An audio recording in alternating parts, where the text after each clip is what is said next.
Seigneur Jésus, tu es Dieu depuis l'éternité. Tu as revêtu la nature humaine pour sauver l'humanité. Et tu as fait de nous un peuple à la louange de ta gloire. Nous voici dans ta présence, Seigneur, pour t'offrir la raison de notre existence. Psaume 65, verset 5.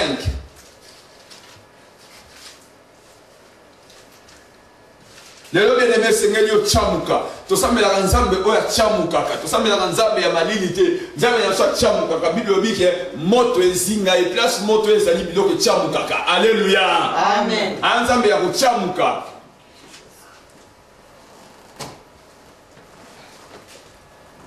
Yoka Bible Psaume 65 verset 5. Heureux celui que tu choisis et que tu admets en ta présence, pour qu'il habite dans tes parvis. Nous nous rassasierons du bonheur de ta maison. Alléluia. Amen. Et celui que tu choisis et que tu admets à ta présence. C'est bien la ligne. Parce que nous avons pour la présence de répéter le balai, c'est la répétition au Qatar. Nous avons répété aussi. Nous avons la présence. Nous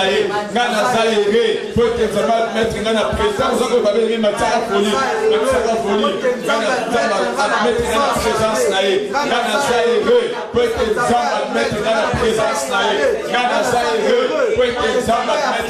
présence nae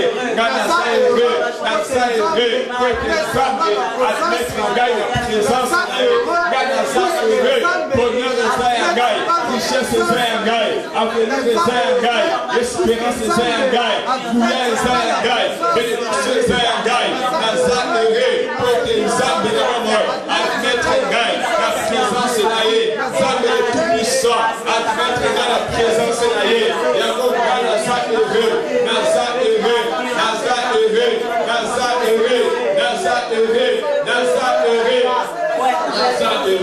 Alléluia, acclamons Jésus, acclamons Jésus, acclamons Jésus, acclamons Jésus.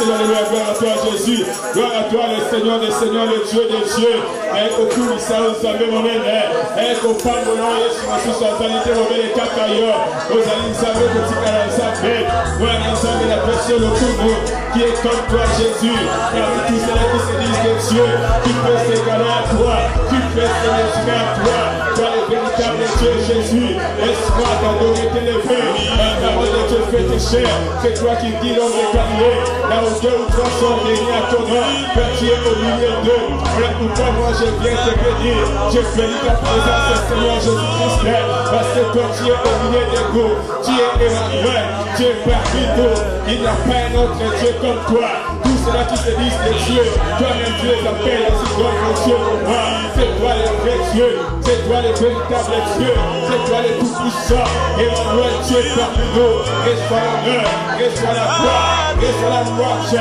reçois l'adoration, reçois les richesses, reçois la sagesse et la force, et mon Dieu mon roi, je te bénis, je t'élève, tu es unique à ton genre, Jésus-Christ, le grand souverain sacrificateur, c'est toi le sacrificateur, c'est le nom de Melchisédek, tu es digne, Jésus-Christ, qui a vécu à la croix, qui a vécu sa part, et toute sa puissance, qui a vécu pour nous l'homme de Galilée, je te bénis, il n'y a pas un autre Dieu comme toi, il n'y a pas un autre Dieu comparable à toi, toi le véritable Dieu, qui est mort pour nous à la croix de Golgotha, tu n'as pas regardé ton égalité à Dieu, comme une fois arraché, mais tu es venu sur la terre, tu as pris la tombe de l'homme et mon Dieu le roi, un simple homme Jésus, tu es venu comme le simple serviteur de Dieu, tu as souffert pour nous l'homme de Galilée, tu as été plus à la croix était brisé pour nos iniquités, Jésus-Christ est le châtiment qui nous donne la paix. Et combien son cœur, mon Dieu, pourquoi Jésus donna les pas de lever. Jésus-Christ ne donna les pas de exalter. Il n'y a pas un homme de sauver. Tous les fils de Dieu, nous ne sommes que les idoles. Personne ne peut sauver. Tous les fils de Seigneur, ils ne sont que les idoles. Pour nous sauver les péchés, pour nous sauver la puissance de ténèbres. Dieu veut nous sauver la puissance de ténèbres. Dieu veut nous sauver, mon Dieu, pour moi. Et l'esprit de Dieu que c'est ciel. Dieu veut nous sauver, mon Dieu, pour moi. La puissance des péchés. Dieu est Dieu le véritable. Et sauveur Jésus-Christ le péché. Dieu a fait que Satan et toute sa puissance de mon Dieu, pour moi. Et Dieu a activé la réponse de son Seigneur d'année. Et Jésus-Christ est consacré. Dieu a préparé le bien à la croix, Jésus-Christ. Et Dieu a dit à mon Dieu, pour moi. Et nous les dominations, les autorités, nous sommes établis. Oh, quelle assurance, la gloire est sauvée. Jésus-Christ, la foi, nous sommes établis. Et toute infirmité, la foi, nous sommes établis. Et toute maladie, la foi, nous sommes établis, Jésus. Et toute douleur, parce que la mission, mon Dieu, pour moi. Car tu connais un petit peu. Lelo, tant on a l'eau sokola. Moi, je vais savoir que c'est un peu comme ça. Dans le cadre d'enseignement, il y a prière. Ben, ensemble, mingi. Tu ne pas ensemble, tu es bon de la cas. Mais tu me rappelles ensemble, mikumba na bisote. Bien que tu me ensemble, mikumba, mais tu me rappelles ça, mikumba na bisote. Na esprit nangai, na sali moi perspective. Saint-Esprit a sali moi perspective, rétrospective plutôt. Na enseignement à prière. N'importe le bakilo bique. Prier avec un cœur sincère. Alors nous avons l'extinction tout le monde a ébi. Nous avons un problème. Mais nous avons aucune église. Nous avons ça et là. Mais le Seigneur m'a fait trouver grâce. Au côté sangati na kati ya motema ya mutuana. Na mona vrai kilo na ye. Nzambe yo moni. Tangu abanda ko ke l'église. Vrai kilo ya motema na ye penza. Abanda ko lobate. Abanda ko lobana na pambola ye. Mais son vrai problème, il a manqué la sincérité devant moi. À quand il faut trouver une solution, il y a un problème, yemoko na maele na ye na bozui na ye. Ta lelo kutu, mutanga sambela ka susute.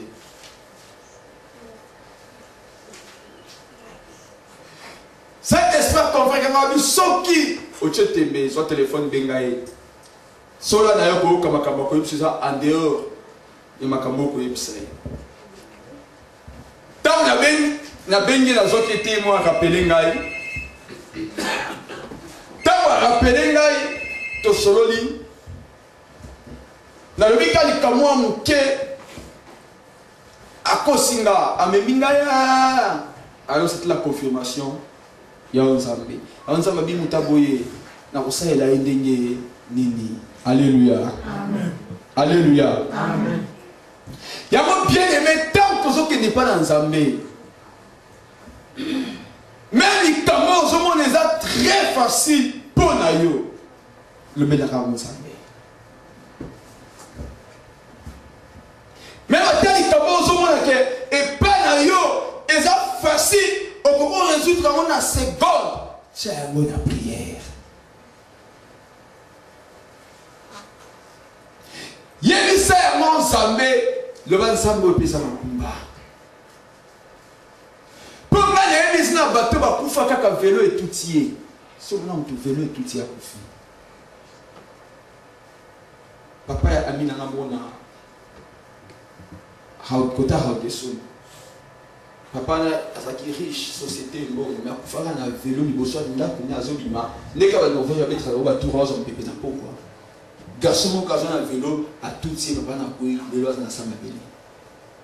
Ça fait plus de 10 ans. Et ça n'a pas tout bakufa kaka abimaki abeti kaka libaku. Kaka nene yo betaka libaku chaque jour na nzela ko sanga kuna yo abeti kaka libaku akwei lelo azina sa mabélé.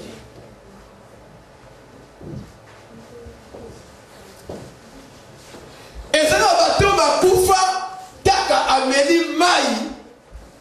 La somme la mai abi mai sanga mabe akati motema. Tout ça qui na prière na Uganda. Moi na moko ba yaki pemeleki nga esika. Ayi ba problème. Na cadre to mo va na ye. Te proclamer jeune il y a 3 jours et retraite il y a 2 jours, jeune à 2 jours. Te continue jeune et te compte à travailler samedi to qui te dimanche. Te continue retraite vendredi na pourquoi dimanche et samedi.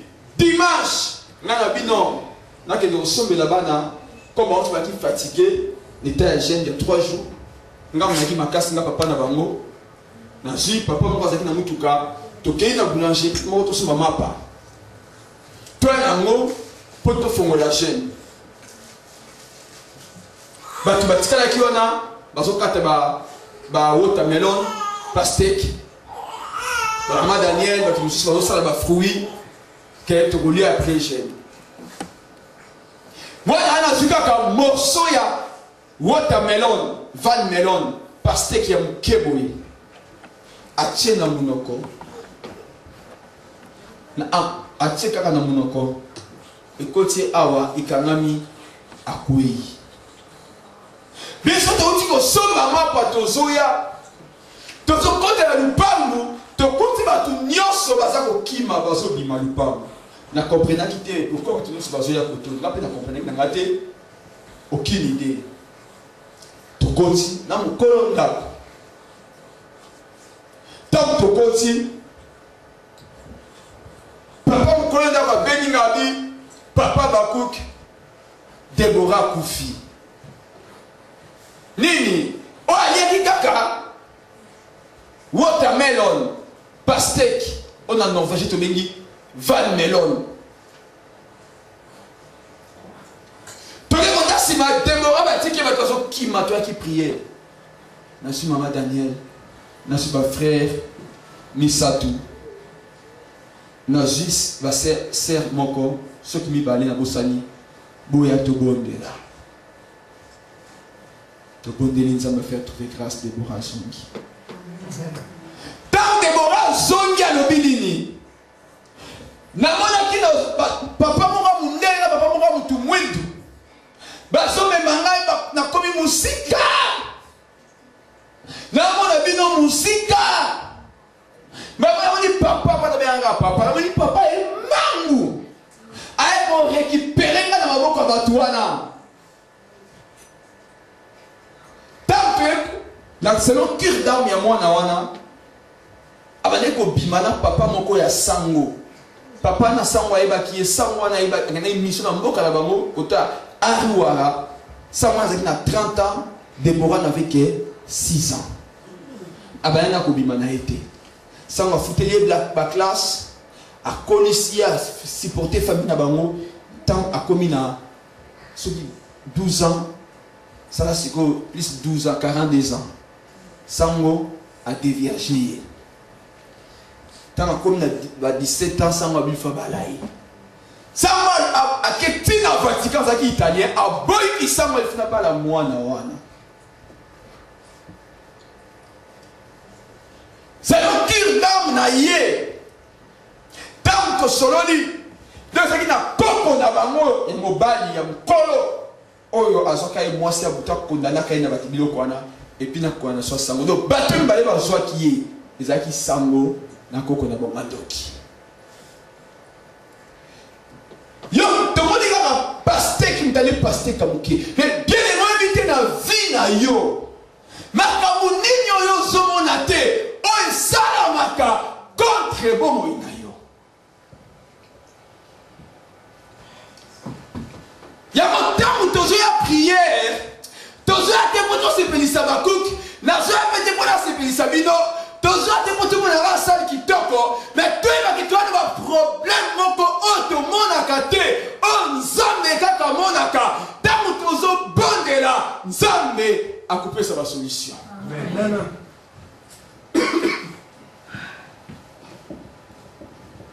Ba pasi nyonso, o muto azolela na mokili oyo. Origine nango eza place oyo mutu azomona te. Maya misu na yo nyonso, pasi nyonso, difficulté, o koto esimbi te na meka koto euti place ozomona te.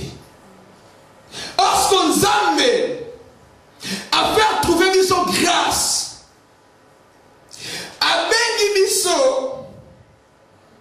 pour gérer la vie na biso na place où tozomona te. Asengi biso to collaborer na ye na nzela na mabondeli, na nzela na kokende église, na nzela na koluka ye, na nzela na kosalela ye, comme ça yaki pe oyo toza komona te. Ba oyo nzambe abengi te toleki bamona eloko te, mais nzambe aboyi okipe oyo bango baza komona te.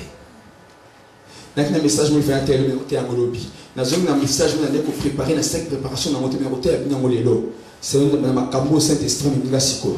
Et le message na tout na personne m'a titre traité mais non personne m'a titre siko. Et qui méditation na personnel na ndo ça avant le mercredi na minuit na temps la Bible na révélation.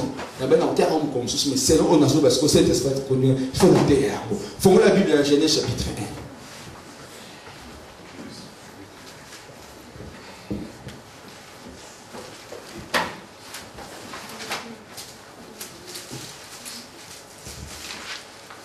Genèse chapitre 1, verset 2 à 5. Oh, mon Dieu,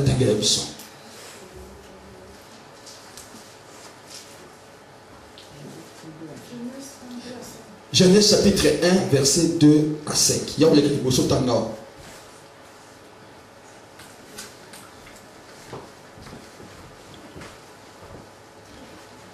Genèse 1, verset 2 à 5, je lis au nom de Jésus. Amen. La terre était informe et vide. Il y avait des ténèbres à la surface de l'abîme, et l'Esprit de Dieu se mouvait au-dessus des eaux. Dieu dit que la lumière soit, et la lumière fut. Dieu vit que la lumière était bonne, et Dieu sépara la lumière avec les ténèbres. Dieu appela la lumière jour, et il appela les ténèbres nuit. Ainsi il y eut un soir, et il y eut un matin. Ce fut le premier jour. Amen. Amen. Alléluia. Amen. La terre était informe et vide. Il y avait des ténèbres à la surface de l'abîme. Et l'Esprit de Dieu se mouvait au-dessus des eaux. Dieu dit que la lumière soit, et la lumière fut. Dieu dit que la lumière était bonne et Dieu sépara la lumière d'avec les ténèbres. Dieu appela la lumière jour et il appela les ténèbres nuit. Ainsi il y eut un soir et il y eut un matin. C'est fut le premier jour. Alléluia. Amen. Alléluia. Amen. Alléluia. Amen. Alléluia. Amen. Zamba mutwana beningai. Na soli na ye nzambe bisingo moni akosio mutalo benga tala makambo ebele cet esprit bisinga bi est-ce qu'aza heureux cet esprit bi cet homme n'est pas heureux cet esprit bisinga mko kuta na evanda na etuna est-ce que vraiment tu es heureux est-ce que nous muto soit lelo est-ce qu'il est vraiment heureux? L'homme n'est pas heureux. Il faut tourner une question, est-ce que tu es heureux? Est-ce que tu es heureux? Pourquoi il n'est pas heureux? Dieu dit que la terre était informe et vide.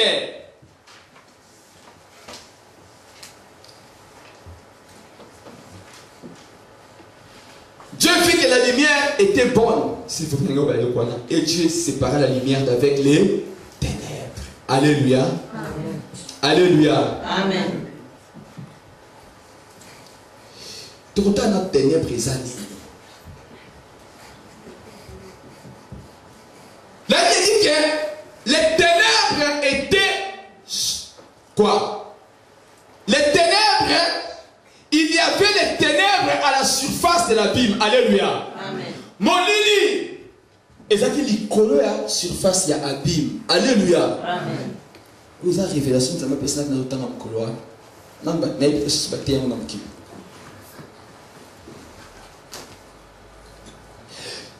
Ténèbres, ça qui lit à la surface, il y a abîme. Non, mais abîme, c'est tant autant est-ce que abîme les animaux?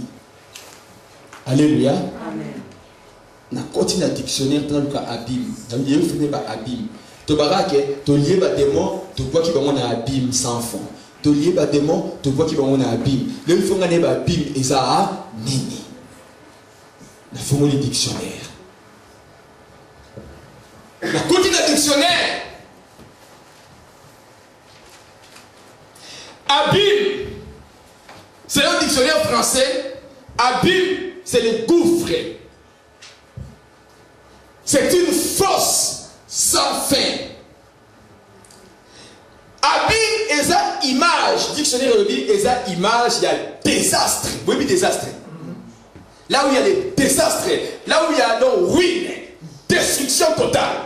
Donc abîme est une image, il y a destruction totale. Image, il y a désastre.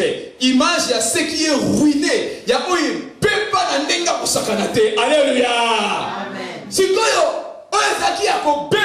et ça qui couvert la ligne, ténèbres. Alléluia. Amen. Ténèbres et couvrir ce qui est détruit.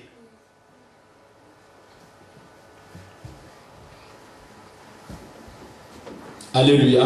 Amen. Abîme les autres images, il y a détresse.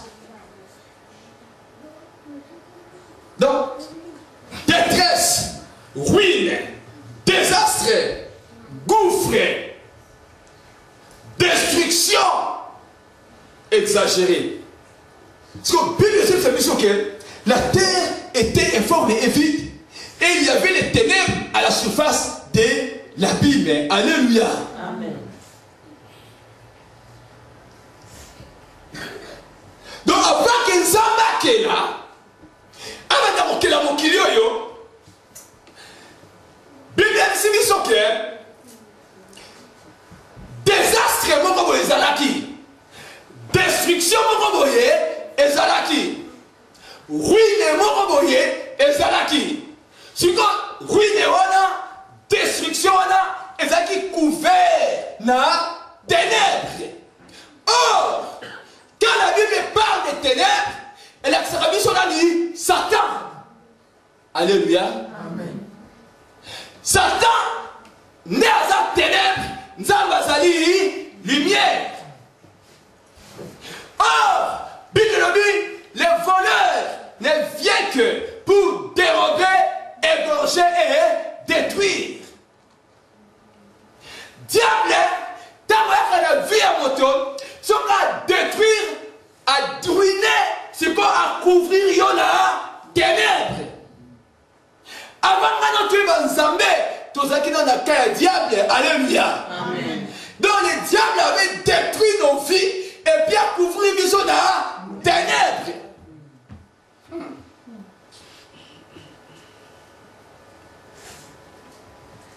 Dans le bon de la cas, Nzambé. Il y a deux actions qui ont été faites dans la vie. Deux actions il y a la destruction, les désastres. Oh, le lieu où il a passé. Ah, passé. Ah, il a dit que la vie n'a pas de côté. Et le roi Salama, la vie de Salama, Zambabi, et le roi Salama, diable a couvert, on a ténèbres. Diable est envoyé à détruire, à bénir ça, après ça, à couvrir. Comment on a bouté la carte de Molini, bah tu vas ça avec comporter dans balabala, mais ça Molini, moi tout le monde a mort, exacté. Donc on a space à Molini, mais comme ça, on a cassé à Molini. Molini est bon, comme ma belle. Donc diable, oh, il y a possédé qui vit na yo, na vie na ngai. Après tu dis mais la Yesu, à couvrir jusqu'à ténèbres, mais ils ont la couverture à ténèbres, mais à Bana qui n'a qu'on détruire, tu dois c'est mon lit, pour que dans tout le monde a mis ça la mabe, oh ya ça là, la vie n'a mis sauté. C'est la vérité.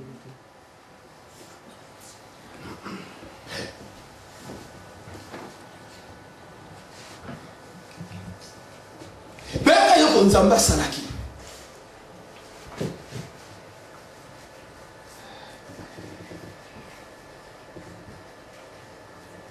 donc, vie n'a eu un gagne. Ils ont un malheur. Ma malheur aux yeux est là. Ma souffrance aux yeux est là. Ma passion aux yeux est là. Ils ont ma passion. En réalité, peut-être, oui, bien beaucoup de thé. Alléluia. Amen. Tant que vous êtes dans un niveau, vous êtes la passion dans la quoi. Écoute, vrai problème, oui, bien monté. Il y a mon émission de évangélique. Vrai problème, il y a vie na yo. Au monde a kaya moté. Nzamba bimisio na monili ya ino na ngambu na ye. Pour ye à monaka. Bible dit même les ténèbres sont lumière pour l'éternel. Nzamba mona. Et si kanyos va bémisa va couvrir vie na yo. Ya pas vite tellement na linga e mingi so kufela ki ye. Aye azio abimisio. Oh Yesu. Amen. Obali na libala. Amen. Au divorce raté. Yo naza ko adorer na ndaku na tongo. Na tali na adorer na komisie. Na béni mobali na libala. Au divorce raté. Amen. Et ça très puissant. Ça c'est l'amour de Dieu. Dans ce qui nous a dit Yesu mobali na libala au divorce raté. Et nous le ba Yesu o abalanga na yo ata osalimabe tango koya ye aloko tu a télémission. Tango gumami a retressé yo poza mobali na libala ya boya divorce. Po na divorcer na yo. Alléluia. Amen. Ako divorcer na yo te ezande yo moko. Alléluia. Amen. Na kota na matin na ngote ya liboso na bombi ya molobi. Dans ton église, dans l'opportunité à moi, proclamant dans ta présence, dans la présence d'Anzambe, tant que l'émotion d'Anzambe, ça c'est que tout qui ressemble à la mer, dans sa présence. C'est une grâce, ça c'est une inspiration. Anzambe habite dans sa présence. Donc tant que vous avez bossé Anzambe, la présence il y a Anzambe bien aimé. Mona ya moli kambu ya mozido. Pena makambu ebele na vie na yo. Pena ma révélation oyo zwa ya na vie na yo. Et c'est masusu kaka 1 millième ya oyo eza na monde molimo contre vie na yo.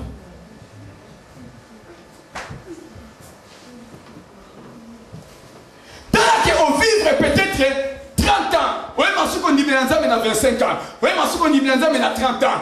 Diable a détruit la vie dans la banda avant Obotama.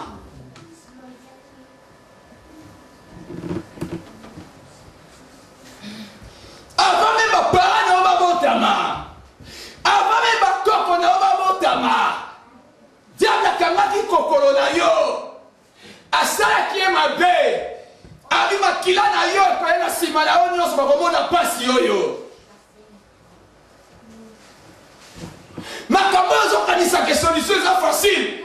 Et makambo ezala misisa, oh yo kuto origine évité. Ya mo Yesu, aliki tu es panaye, tant que es panaye, yaza plus âgé que makambo va sala même avant la kokolo na yo. Amen.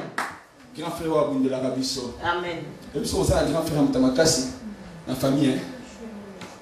Na quartier ba le baraté. Mais biso toujours négligé grand frère wana. Oh, pour de la rabisso. Tout négliger ma comme Nanzambe. Tout ça ma comme Nanzambe na simate de l'aimer. Bible l'objet. Cherchez premièrement. Luka li poso ya nyonso. Bokonzi banzambe. Li poso ya nyonso. Alléluia. Alléluia. Amen. Mingi ba kombi ba ki ba projet bokola lelo. Ba ba ke lo ba mata vio ba voyager. mais paiement autant dans l'aéroport ici là. Ndenge tofano awa na minito. Yana mtu mususu alamuka ki bien. Abima kitenda kuni bien. Ani ba cadeau. Asosonga. Akomika na porte nda kupa kota na ba cadeau ba bagengi ba itanga ochaka ngo ba. Ba kuma na ba cadeau kwi ya momoko. Ba taka mo pepesi. Na minito to so analyse na bato.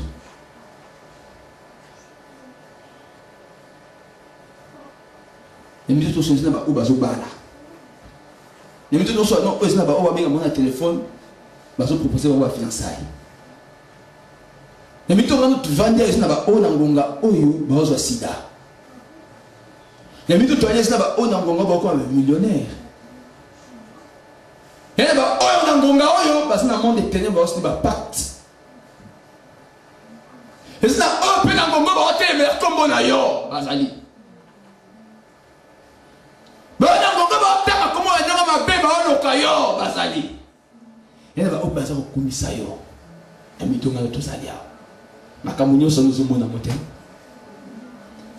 L'omniscient, l'omniprésent, Amen. Dans la présence, il y a jamais, c'est-à-dire dans la présence, il y a ma présence. Pour y a un comment on a vu si qu'on dit aussi au monaté. Alléluia.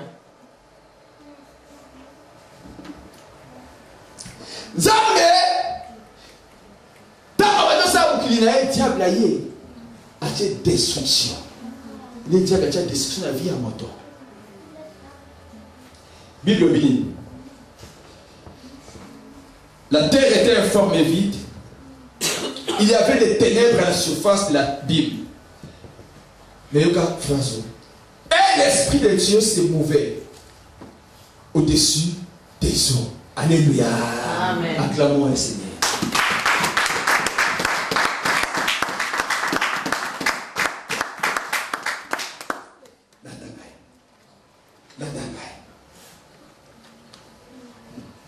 Bien que moi mon ensemble ezaki kotambola likolo na mai ténèbres ezalaki na découvrir abîme. Alléluia. Amen. Tant que nous avons un verso kala, on doit comprendre quand il y a abîme, les amis kaka, les abastés à maï. Donc on veut pour donc ça bon. Mais abîme, ils ont une profondeur beaucoup insondable. Là où il y a des désastres, ruines. Donc comment expliquer ténèbres couvrir abîme, donc ça pour la maille. Esprit moi dans ça avec ceux là même maille. Je ne comprenais pas. Maintenant tanya mosko na vie na ngana yo. Na eko mema yango boye. Deke mulimo na nzamba sina kati mulimo ndo nzamba bikisa yo. To ba ngo bien nso ndi na nzamba bitho souffrir. Alléluia. Amen.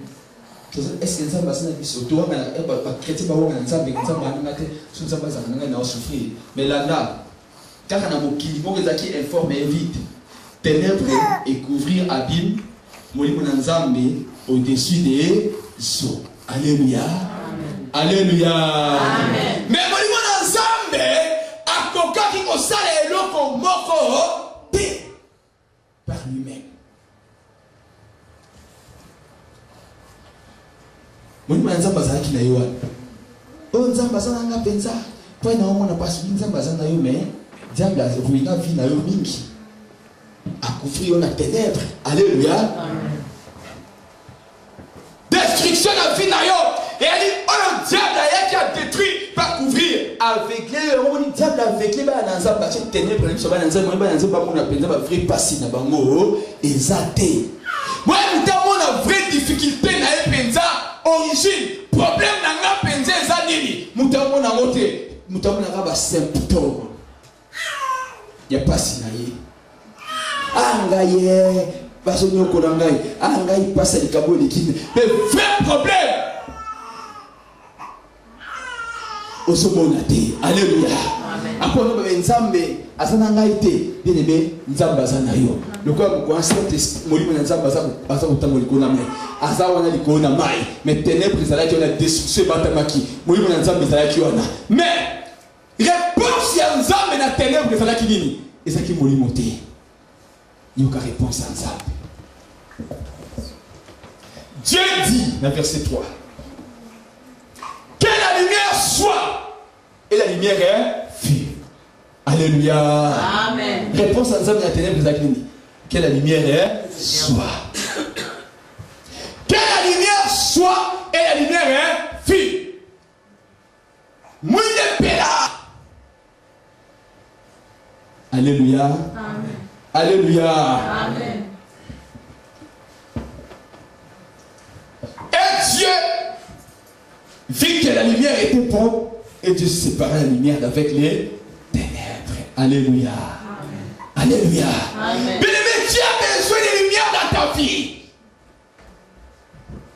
Tu as besoin de lumière. Bien qu'esprit ensemble à Zanayo. Maintenant, on va difficulté de Bénin. On a pas ça ensemble lopa. Amen. Lumière les a réponse. Et les paroles de l'imagine à mon ensemble.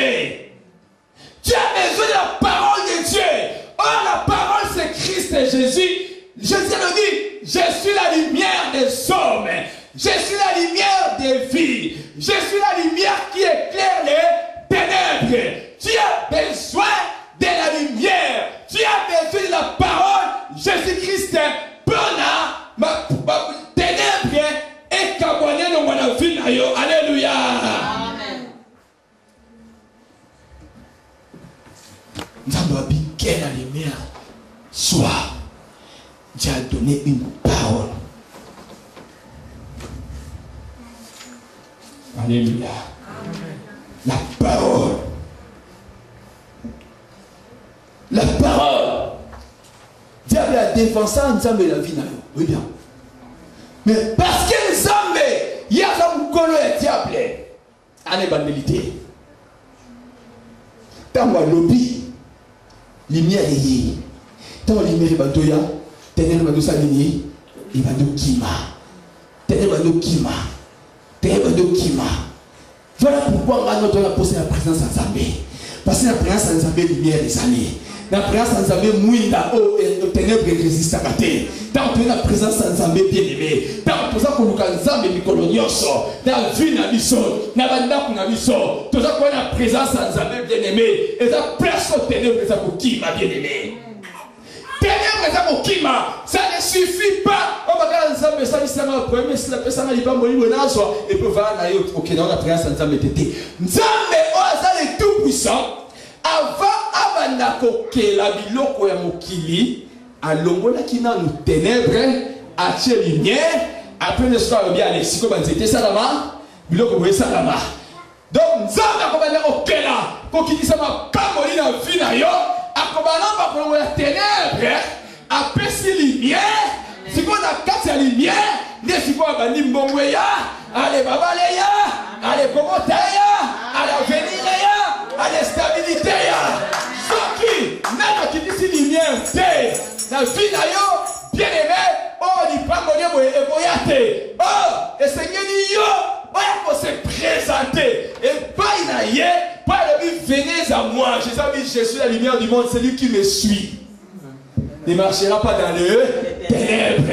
Maintenant, tout le monde est Yesu. Celui qui a dit Yesu, a congalisa. Ténèbres, na misala ça na vie na biso akokabola ndenganga yo shikoyo nzaba ko banda be mesiko biso sanga yo na moni asi lumière c'est côté totani a lumière c'est côté totani a lumière c'est côté totani place lumière et côté nzaba ko peso révélation amen place lumière et côté nzaba ko la sonde il faut ça alléluia Amen. Alléluia Amen. Bien-aimé, toi n'a pas la présence en Zambé. Toi n'a pas ça pour pousser na kapépé dans Zambé. Pour moi dans les ingala ya kabiso mikonyoso. Molile kima. Ba demo mingi ozo mengana. Milimo mingi ozo mengana za ku bangote. Ndi bazo nyoko la yo. Aux ans à 4 milieu comment on a demandé. Tant qu'on se pose là, aux ans on s'approcher de Dieu. Lumière et son gars. Denzamba au Kabulabi maintenant pour ma fille. Le quoi pour la quitter lumière à l'eau quoi. Ténèbres l'ongwa. Demander réparation à Diko Salama. Alléluia. Amen. Songa no tozo to ngandako. Buto koti to sala. To kata musala. C'est la même chose avec nos vies. Ceux qui nous ont mazo sala. Amunyo tiki kwa na présence na ye aucun amoli la osalini akotika. Pour kobanga na continue kotonga na ténèbres. Na kotia brique moko mabe. Madame na tikile ndako on a niveau ya 2 mètres. Si vous connaissez moins de aoya moins de peli na baki c'est lié. Que na sa molili na matisela ndako autant akota kela ndako ebuka ne kweli na ozanga ye. Nzamba abolingo. Alléluia. Amen. Abolingo. Article na niveau de pamboli kaka ya 200 €. Yo biteng na so comment va 2000 tenga na ça de fort wa no kutra ça penda donc économie na ba économie na osali ba calcul na rocha 1 000 €, 1 000 €, 1 000 € par mois. La fin du mois. Na nemomba 12 000 € pena na osimba mwa no mobimba. Soki ba 120 000 couronnes. Ya no pena no mongo na ngado na caisse na ngi mabongo. Mina katikasa nzela makamoko ye na desnika na ngoma mona makampezo ya kezo njana ka mbo wa bengi makamkoto boyo. Lorsque vous pas attends tout 40 000 la fin de l'année, na 12 mois osimbité.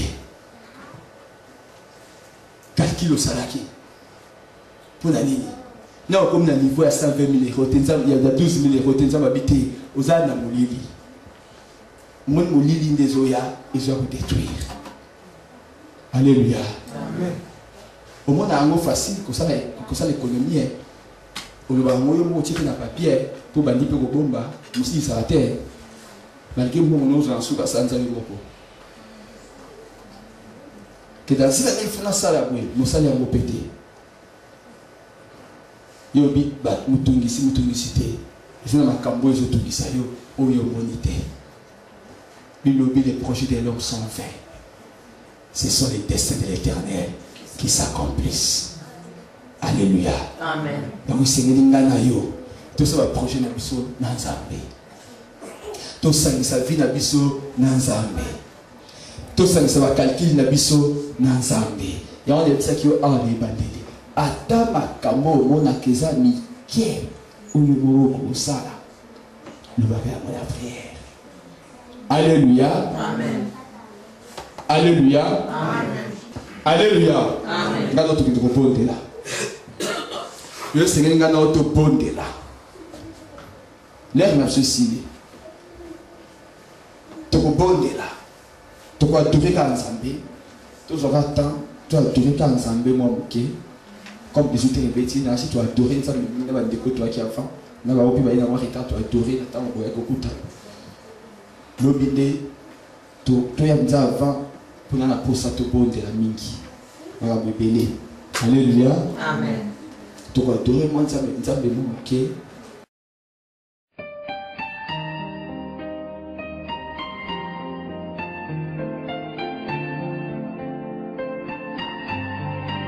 Éternel Papa, nous voici à ta présence autant de Père de bonté. C'est ta grâce qui nous a attirés vers moi, oh Dieu. Tu nous as parlé